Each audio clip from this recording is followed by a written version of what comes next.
بسم اللہ والصلاة والسلام علی رسول اللہ۔ محترم سامعین، آج کی اس ویڈیو میں ہم سب جانیں گے وہ شخص جس کی امام کے پیچھے 3 رکعت چھوٹ گئی ہو، وہ شخص اپنی چھوٹی ہوئی رکعت کو کس طرح سے مکمل کرے گا۔ یاد رکھیے، جب امام سلام پھیر دے گا، وہ شخص جس کی 3 رکعت نماز چھوٹ گئی ہے وہ سیدھا کھڑا ہو جائے گا۔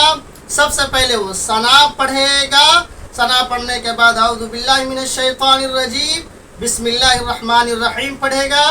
الحمدللہ رب العالمین یعنی سورہ فاتحہ مکمل پڑھے گا۔ اس کے بعد کوئی سورہ پڑھے گا اور رکوع کرے گا، سجدہ کرے گا۔ دونوں سجدہ مکمل کرنے کے بعد التحیات للہ والصلوات والطیبات اخیر تک پڑھے گا۔ اس کو پڑھنے کے بعد وہ شخص سیدھا کھڑا ہو جائے گا۔ 2 رکعت مکمل ہو گئی۔ اب پڑھے گا یہاں پر الحمدللہ رب العالمین الرحمن الرحیم اخیر تک پڑھے گا۔ پھر اس کے ساتھ بھی، اس رکعت کے ساتھ بھی کوئی سورہ ملائے گا، پھر رکوع کرے گا، سجدہ کرے گا۔ پھر دونوں سجدہ مکمل کرنے کے بعد وہ شخص سیدھا کھڑا ہو جائے گا۔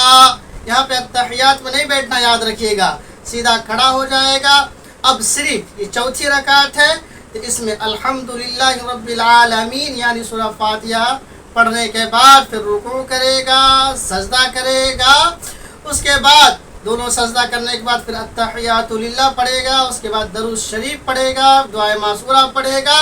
پھر جس طرح سے سلام کے ذریعے نماز سے باہر آیا جاتا ہے، اس طرح وہ سلام کے ذریعے نماز سے باہر آ جائے گا۔ اس کی نماز اس طرح سے مکمل ہو جائے گی۔ اب اگر یہ ویڈیو آپ کو اچھی لگی ہو تو اپنے دوستوں میں شیئر کیجئے، نماز سیکھیے، سکھائیے۔